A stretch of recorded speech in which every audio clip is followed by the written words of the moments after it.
بسم اللہ الرحمن الرحیم ایاک نعبد و ایاک نستعین۔ میرے پاکستانیوں، سب سے پہلے تو جو سویڈن کے اندر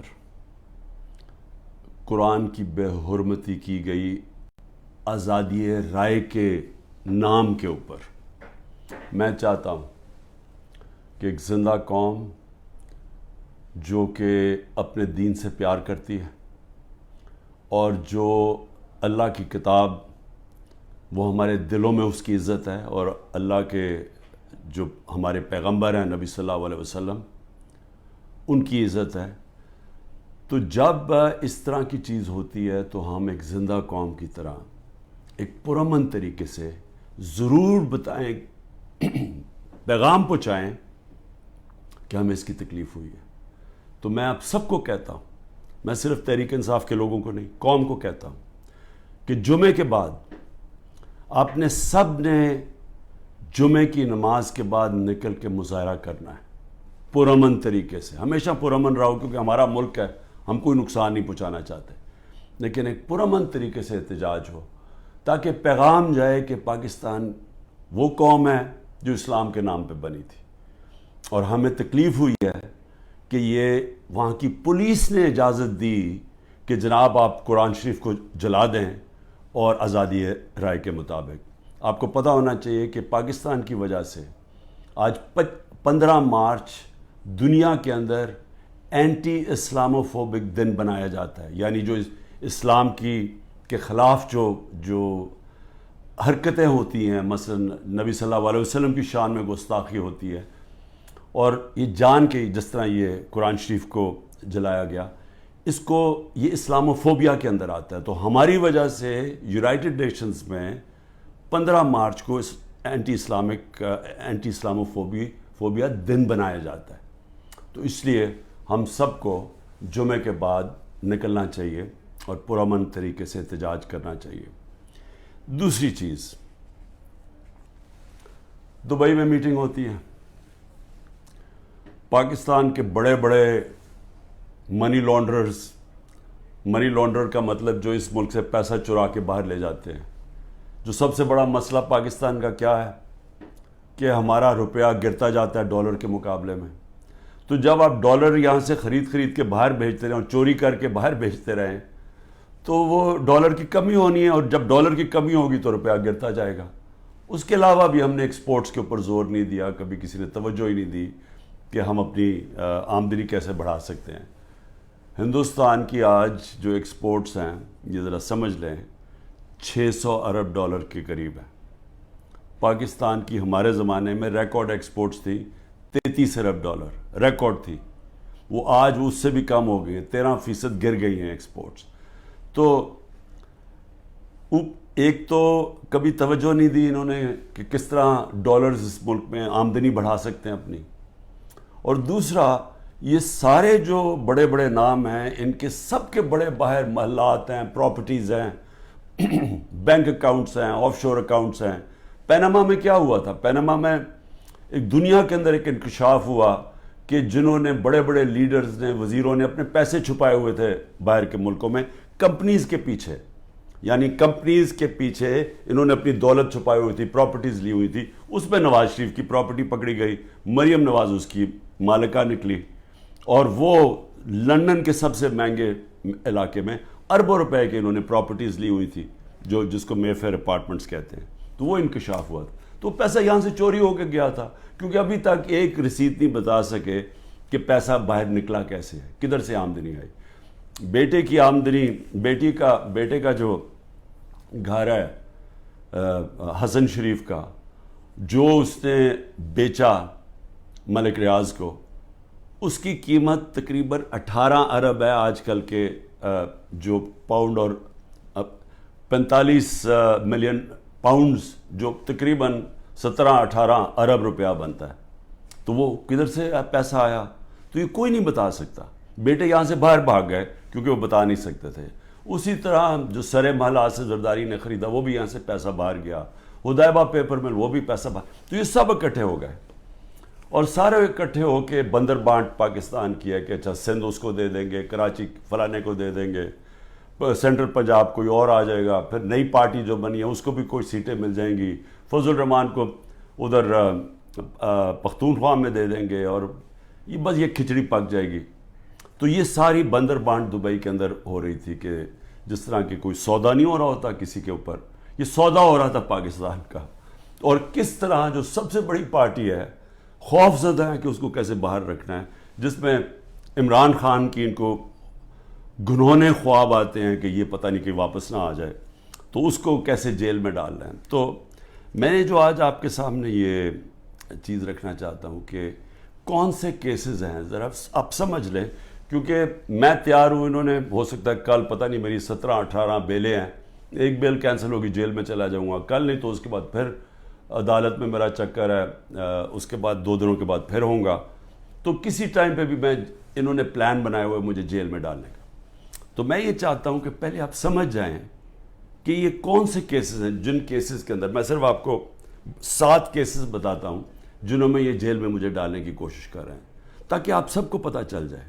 اور وہ میں اس لیے چاہتا ہوں کیونکہ میڈیا تو سارا کنٹرولڈ ہے، تو انہوں نے تو وہ ایک دم میڈیا میں پکڑنا ہے اور شور مچا دینا ہے کہ جی عمران کی چوری پکڑی گئی، تو یا چوری پکڑی گئی، یا یہ ایک قتل جو جیسے میں شروع کرتا ہوں کہ اس نے قتل کر دیا کسی وکیل کو۔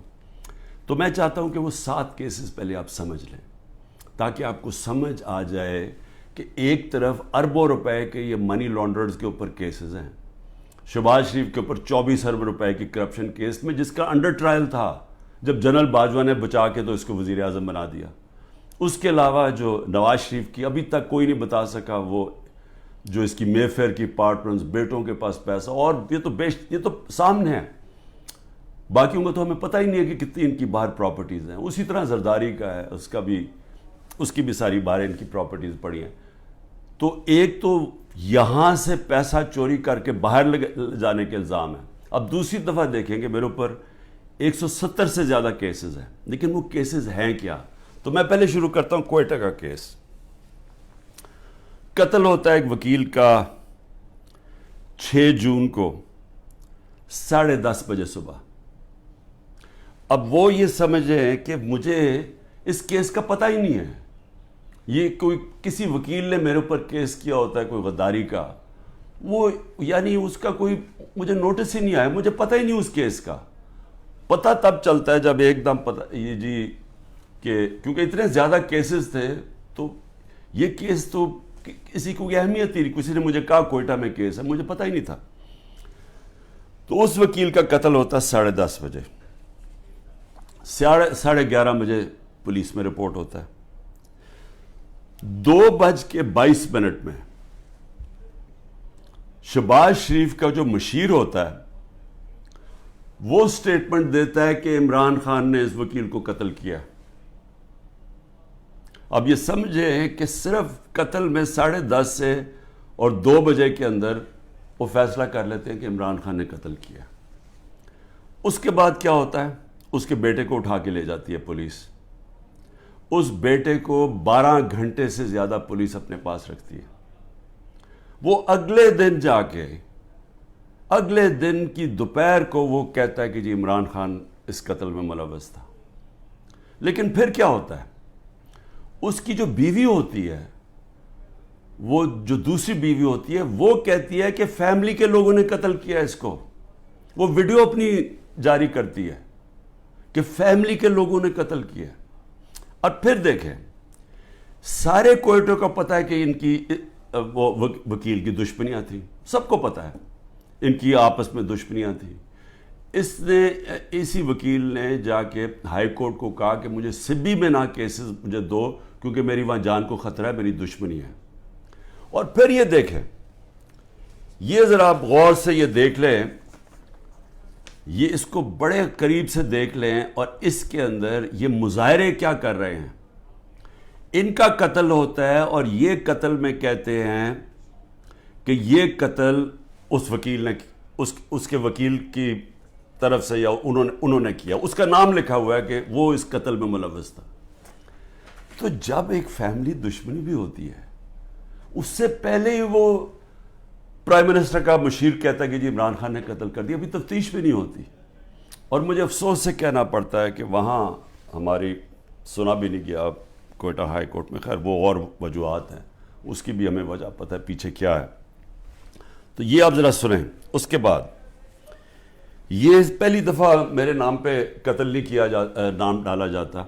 زبیر نیازی, وہ لطیف کھوسا کے گھر باہر گولیاں چلتی ہیں. زبیر نیازی جو کہ ہمارا لاہور کا سیکرٹری جنرل ہے, اس کے نام پہ وہ آ جاتے جی اس نے گولیاں چلائی ہیں. اور وہ گولیاں کسی آدمی کو کھڑا کرتے ہیں جو کہتا ہے جی مجھے زبیر نیازی نے کوئی پیسے دینے تھے گولیاں چلانے کے لیے. اب لطیف کھوسا ہمارے ساتھ ملٹری کورٹس کے خلاف کیسز کر رہے ہیں, تو وہ کیوں گولیاں چلائے گا اس کے گھر, جو کہ وہی کیس کر رہے ہیں جو ہم کر رہے ہیں سپریم کورٹ میں. اور پھر ضلع شاہ کا جب قتل ہوتا ہے, ضلع شاہ کا جب قتل ہوتا ہے, سب سے پہلے 302 میرے اوپر قتل کا چارج لگا دیتے ہیں. 3 دن تک وہ میرے اوپر 302 لگاتے ہیں قتل کا چارج. پھر کیا ہوتا ہے, اس کا پوسٹ مارٹم ہو جاتا ہے. پوسٹ مارٹم میں پتہ چلتا ہے 26 جگہ اس کے اوپر تشدد ہوا ہوتا ہے. تو اب ظاہر ہے وہ یہ تو نہیں کہہ سکتے تھے کہ عمران خان نے اس کو تشدد کروا کے اپنے کارکن کو مار دیا. تو انہوں نے پھر ایکسیڈنٹ اس کا ڈال دیا. ایکسیڈنٹ میں بھی کہا کہ عمران خان اس کے اندر کوئی اس نے انفارمیشن چھپائی ہے, میرا پھر نام ڈال دیا. میں صرف یہ کہہ رہا ہوں کہ پہلے تو یہ سمجھ جائیں کہ یہ ہے آج کا پاکستان, کہ یہاں کوئی ان کو شرم نہیں آتی اس طرح جھوٹ بولتے ہوئے, اس طرح کے کیسز بناتے ہوئے.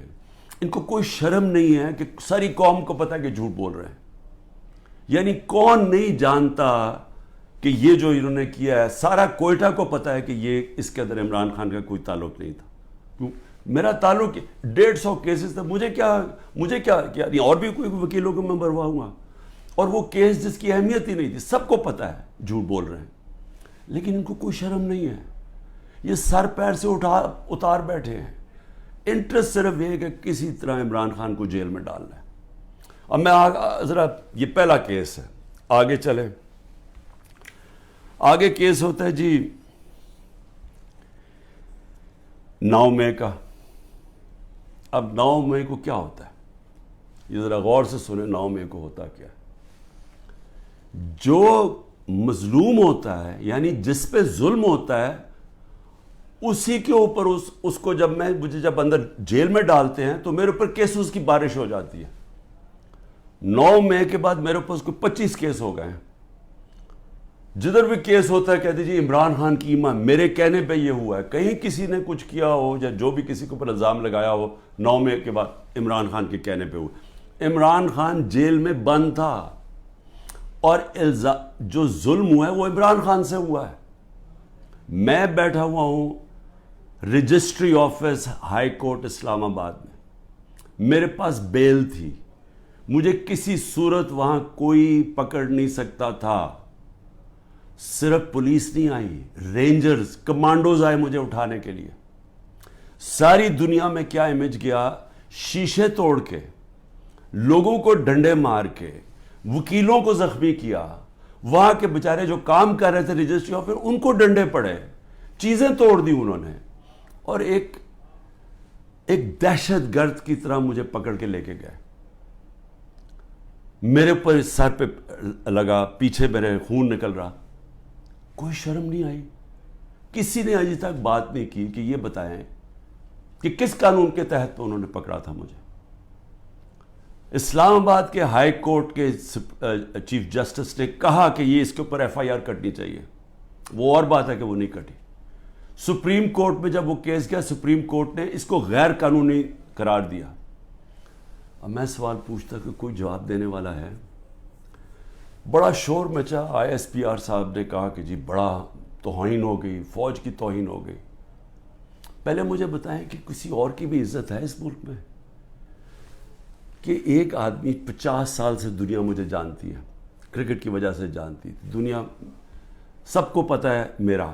کسی اور پاکستانی کو دنیا نہیں جانتی جو آج مجھے جانتی ہے. ساری دنیا کے اندر وہ خبریں گئی. وہ دکھایا مجھے جس طرح پکڑ کے لے کے جا رہے ہیں کہ جس طرح کوئی پتہ نہیں کوئی مجرم ہے, دہشت گرد ہے. پھر کہا جی کرپشن کیس پہ لے کے جا رہے ہیں. وہ کرپشن کیس کے اوپر بھی میں آنے لگا ہوں. اور لوگوں کو جو اس طرح ڈنڈے مارے انہوں نے, کوئی پوچھنے والا نہیں ہے, کیونکہ وہ طاقتور ہے, وہ سب کچھ کر سکتا ہے. جو مظلوم ہے, جن سے ظلم ہوا, اس کو ہی پکڑ کے اسی کے اوپر کیسز کرنے شروع کر دیے. جیل میں بند ہے اور کیسز شروع ہو گئے کہ جی اس کی ایما کے اوپر یہ ہوا ہے تو اس کی وجہ سے یہ ہوا ہے. اور جی کوئی ملٹری کورٹ صاحب پتہ چلیں گے کہ جو بتائیں گے اصل میں کتنا بڑا وہ غداری کر رہا تھا عمران خان قوم کے ساتھ. میں ذرا آگے چلوں. کسی نے آج تک بات نہیں کی, اور میں یہ خاص طور پہ اپنی آج قوم کو بتانا چاہتا ہوں کہ کیوں میں آپ کو کہتا ہوں حقیقی آزادی کی یہ جہاد ہے. یہ پولیٹکس نہیں ہے, یہ جہاد ہے. ہم غلام ہیں.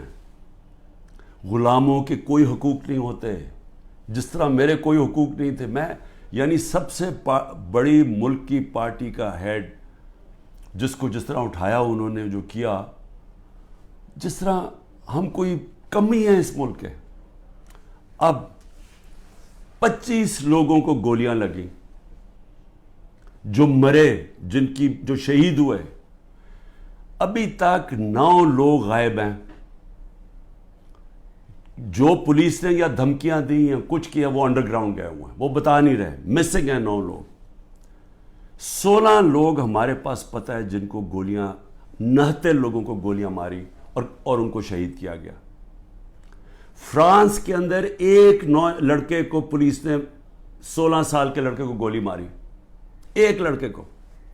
ابھی تک فرانس جل رہا ہے. 1000 سے زیادہ بلڈنگز جل گئی ہیں, گاڑیاں جل گئی ہیں. مشکل نیشنل کرائسس آ گیا ہے. معافی مانگ رہی ہے پولیس کے, جی بڑی غلطی ہوگی, اس کے خلاف ایکشن لیا جائے گا. آزاد لوگ ہیں, آزاد لوگوں کے حقوق ہوتے ہیں. لوگ نکلیں اپنی آزادی کے لیے کہ کیسے جرأت پڑی پولیس کو گولی مارنے کی. یہاں 16 لوگوں کا آج تک ٹی وی پہ نام ہی نہیں لیا جا رہا. سب نہتے تھے. ابھی مجھے ملنے آئے ان کے 2 بچے, ایک چھوٹے بچے جس کے باپ کو گولی مار دی, وہ دبئی سے کام کر رہے, وہ ایسے ہی مظاہرے کے اندر کھڑا ہوا تھا, گولی چلا دی وہاں. میں سمجھتا تھا 2 لوگوں کی ٹانگیں ضائع ہوئی ہیں, 3 لوگوں کی ٹانگیں ضائع ہوئی ہیں, ایک پیرالائز ہوا ہے جس کی کمر میں گولی لگی ہے. کوئی انکوائری ہوئی ہے کیا یہ انسان تھے نا, یہ پاکستانی ہے؟ کسی نے پوچھا کہ ان کے گھر میں کیا گزر رہی ہے؟ یہ عام لوگ تھے, ان کے بیوی بچے تھے, ماں باپ تھے. کوئی بات ہی نہیں کر رہا. جی بلڈنگ جل گئی. بلڈنگز بھی جب جلیں تو کیا اس کے اوپر انڈیپینڈنٹ انویسٹیگیشن نہیں ہونی چاہیے تھی؟ ہمارے پاس ثبوت ہے.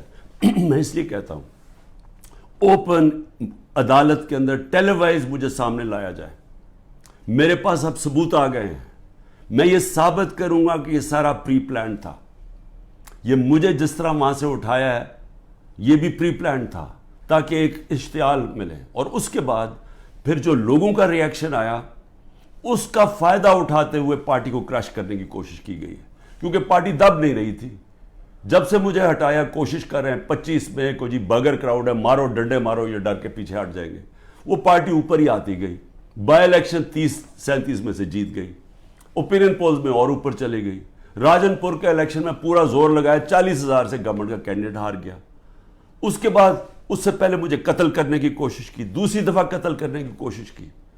اور اب یہ پلان فائنل بنا کہ جی ان کو اب بالکل ختم کرو پارٹی کو, کہ جی انہوں نے ایک ادارے کی بے حرمتی کر دی. اور اس کو بیس بنا کے سارے ہمارے ہیومن رائٹس ختم ہو گئے ہیں. سب کو جس کو مرضی پکڑو, پولیس پھر رہی ہے جسے مرضی پکڑے. جی آپ کا وہ اس میں نام آ گیا وہ جیو فینسنگ میں, اس لیے جناب وہ اچھا اتنے پیسے دے دو, 15 لاکھ سے شروع ہوتے ہیں, 10 لاکھ, اچھا پیسے دے دو تو ہم آپ کو چھوڑ دیتے. پولیس پیسے بنا رہی ہے.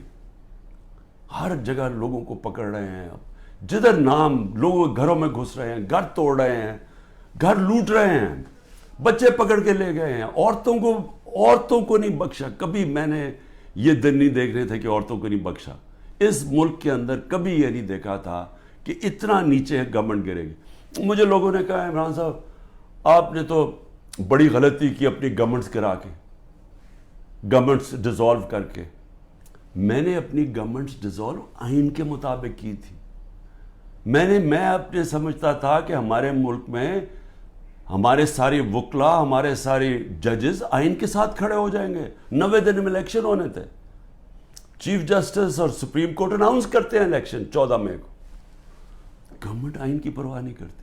اب گورنمنٹ کہتی ہے کہ جی اگر ملٹری کورٹس اگر اس نے خلاف فیصلہ کیا سپریم کورٹ نے تو ہم سپریم کورٹ کے فیصلے نہیں مانیں گے. تو رہ کیا گیا پھر؟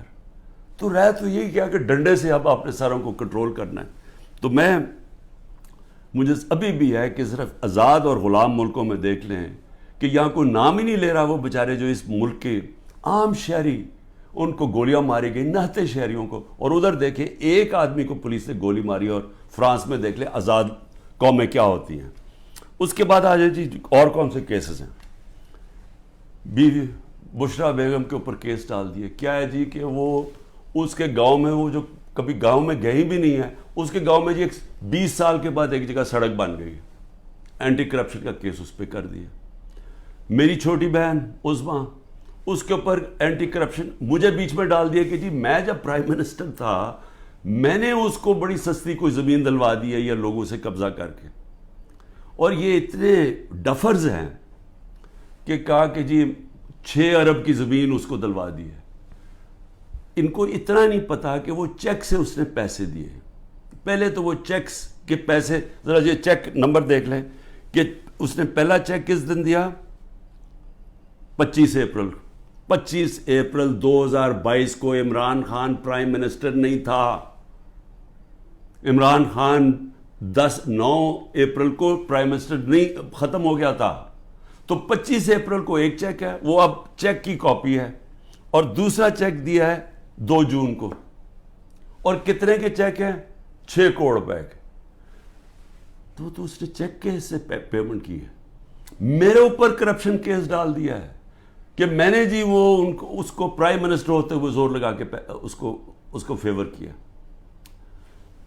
پھر آ جائے جی اگلا کیس، تاکہ آپ کو ساروں کو پتہ چل جائے ہو کیا رہا ہے. اب 2 اور کیسز ہیں جن کے اندر یہ پوری کوشش کریں گے مجھے اندر ڈالنے کی. وہ نیب کے کیسز ہیں.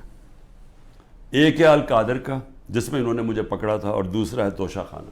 اب یہ القادر کا کیس کیا ہے ذرا یہ غور سے سمجھ لیں پھر سے، کیونکہ میں چاہتا ہوں کہ ساری قوم کو سمجھ آ جائے. وہ کیس یہ ہے کہ ایک کیبنٹ فیصلہ کرتی ہے، کیبنٹ کے سامنے ایک فیصلہ آتا ہے کہ اگر ایک ملک ریاض فیملی اور ایک انگلینڈ کے national NCA national crime agency, ان کے بیچ میں ایک فیصلہ ہوتا ہے.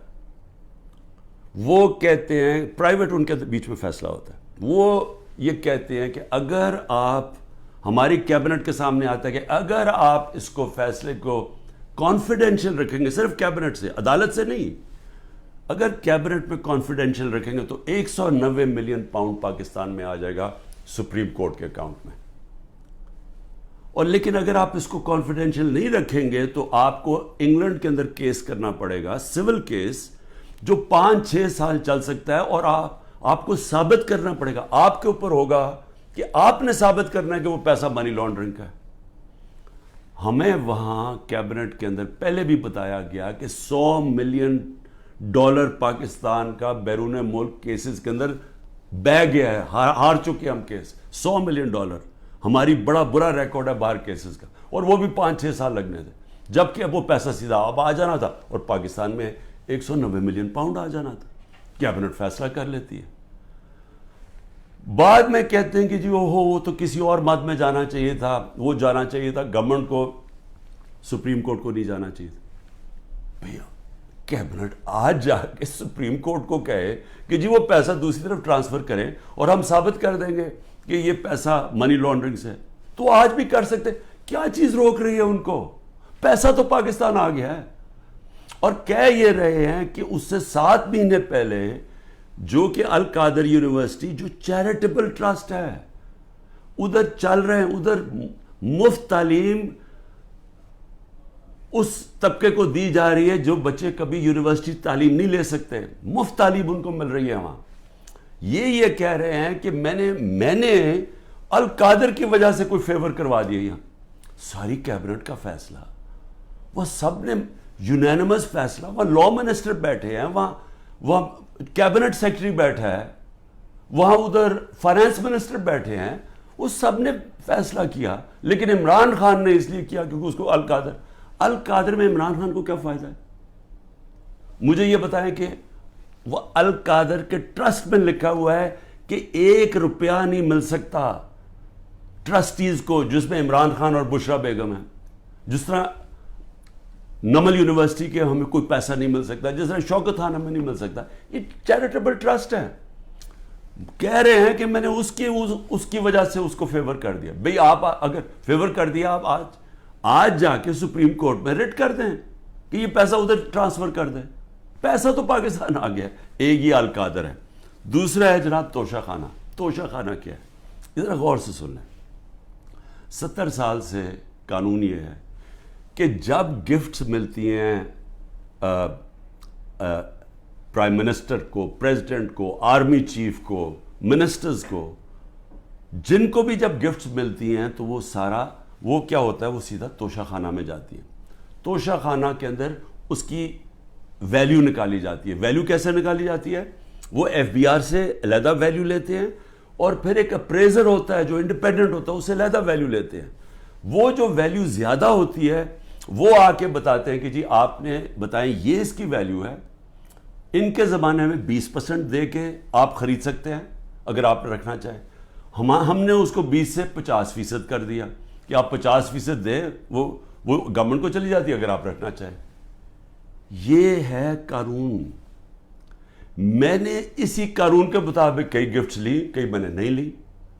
مجھے یہ بتائیں کہ اس میں نے غلط کام کیا کیا ہے؟ سارا ریکارڈ وہاں پڑا ہوا ہے.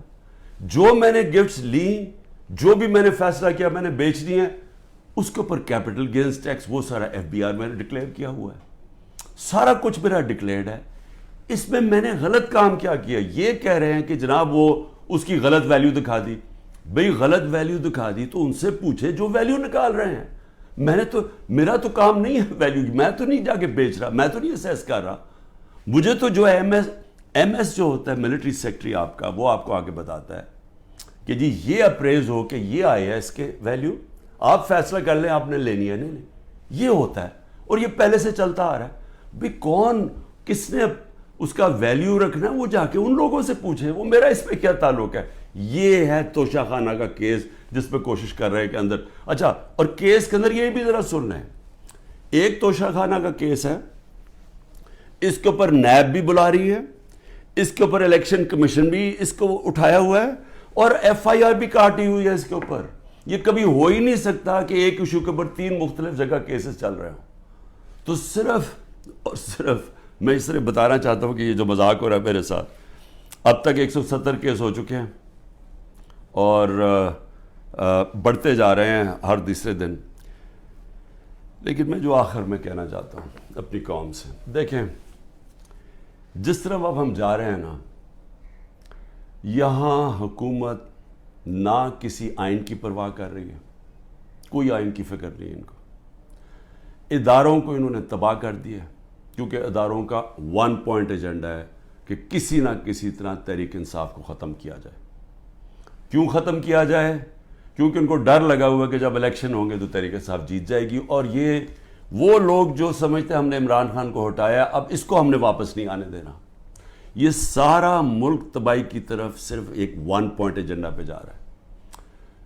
اب میں اپنی قوم کو کیا کہنا چاہتا ہوں, دیکھیں ہم نے فیصلہ کرنا ہے کہ کیا ہم نے اب اس خوف کی زنجیروں کے اندر اپنے آپ کو غلام رکھنا ہے. میں نے آپ کو بتا دیا کہ آزاد قوموں کے اندر ایسی چیزیں نہیں ہوتی. کوئی کسی کی جرت نہیں ہوتی آئین کے خلاف جانے کی, کسی کی جرت عدالت کے فیصلوں کے خلاف جانے کی نہیں ہوتی. کوئی کسی کو اس طرح اغوا نہیں کر سکتا جس طرح مجھے اٹھا رہے تھے, جس طرح عمران ریاض کو غائب کر دیا. اب عمران ریاض کا کیا کام تھا مجھے بتائیں, اس کا کیا تعلق ہے جو 9 مئی کو ہوا ہے, اس کو کیوں ابھی تک غائب کیا ہوا ہے؟ یہ صرف اور صرف ظلم کر رہے ہیں, ڈرا رہے ہیں, دھمکا رہے ہیں لوگوں کو غلام بنانے کے لیے کہ ہم یہ ان کے خوف کے غلام بن جائیں. میں اپنی آج قوم کو کہنا چاہتا ہوں کہ دیکھیں, آپ کو یہ اب میں اپنی ٹیم، جو میرے لوگ ابھی چھپے بھی ہوئے ہیں سارے انڈر گراؤنڈ میں سب کو اب کہنا چاہتا ہوں کہ دیکھیں وقت آ گیا، یہ لوگوں کے گھروں کے اندر گھس کے جو گھر کی عورتوں سے کر رہے ہیں، بچے اٹھا کے لے جاتے ہیں، گھر توڑ دیتے ہیں، گھر لوٹ لیتے ہیں، یہ ہزاروں گھروں سے کر رہے ہیں، پختونخوا کے اندر گاڑیاں اٹھا کے لے جاتے ہیں، جو بھی پی ٹی آئی کا ملے، رشتہ دار ملے، کوئی بھی، میں ساری قوم کو کہہ رہا ہوں کہ کیا آپ یہ برداشت کرنے کے لیے تیار ہیں؟ کیونکہ یہ آج ہمارے سے ہو رہا ہے، یہ سب سے ہوگا۔ جب پولیس سے آپ غلط کام کرواتے ہیں اور پولیس کو چھوڑا ہوا ہے کہ وہ کسی کو بھی کہے کہ جی تمہارا جیو فینسنگ میں نام آیا اتنے پیسے دے دو، اگر آپ پولیس فورس بھی تباہ کر رہے ہیں، ادارے سارے تباہ ہو گئے ہیں، یہ جو نیب ہے، کیا نیب کی اہمیت رہ گئی ہے کہ اتنے بڑے ڈاکو ان سارے کے کیسز معاف کر دیے ہیں؟ جو 3 گاڑیاں آصف زرداری نے چوری کی ہیں توشہ خانہ سے، 1 گاڑی نواز شریف نے چوری کی ہے، 1 مریم نواز نے چوری کی ہے، ان کو کوئی پوچھ نہیں رہا، اور آ کے کہہ رہے ہیں جی کہ توشہ خانہ سے یہ آپ نے جو لیگلی کام کیا ہے کہ جی وہ ویلیویشن نہیں ہوئی، بھئی وہ ان سے پوچھے جنہوں نے ویلیو کرنا تھا، وہ میرا اس سے کیا تعلق ہے؟ لیکن مقصد انصاف کا نہیں ہے، مقصد ظلم کرنے کا ہے۔ اور میں قوم کو اب کہتا ہوں، اب یہ بھیڑ بکریوں بن کے رہنے کا وقت چلا گیا ہے۔ میں آپ کو کہہ رہا ہوں، میں تیار ہوں، میں کل جا رہا ہوں، پتہ نہیں کتنے میرے 19 بیلیں لگی ہوئی ہیں، کسی میں اندر ڈال سکتے ہیں، میں تیار ہوں سب کے لیے، میں ہر چیز کے لیے تیار ہوں، لیکن میں یہ ظلم کا نظام برداشت کرنے کے لیے تیار نہیں ہوں، میں یہ بھیڑ بکریوں بن کے اپنی زندگی گزارنے کے لیے تیار نہیں ہوں۔ میں یہ سمجھتا ہوں کہ یہ قوم کے لیے وقت آ گیا ہے، آپ سب فیصلہ کر لیں کہ کس طرح کا پاکستان آپ چاہتے ہیں۔ کیا وہ پاکستان چاہتے ہیں جو پروفیشنلز جو باہر جا سکتے ہیں وہ باہر چلے جائیں، جو آپ کا سب سے بڑے ذہن ہے وہ باہر چھوڑ کے چلے جائیں، وہ بیچارے غریب آدمی کشتیوں میں ڈوبتے رہیں جا کے اللیگلی غیر قانونی طور پہ نکلنے کے لیے، اور باقی قوم بھیڑ بکروں کی طرح رہ جائے؟ اس ملک کا کوئی مستقبل نہیں ہے۔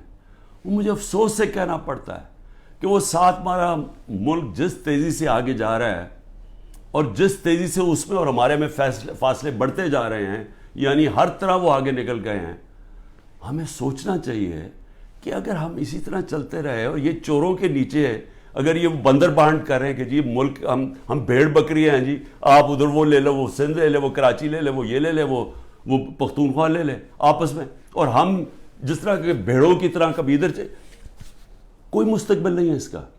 اور اس لیے میں اپنی اب سب لوگوں کو کہہ رہا ہوں، تیاری کریں، آپ پرامن احتجاج ہمارا حق ہے۔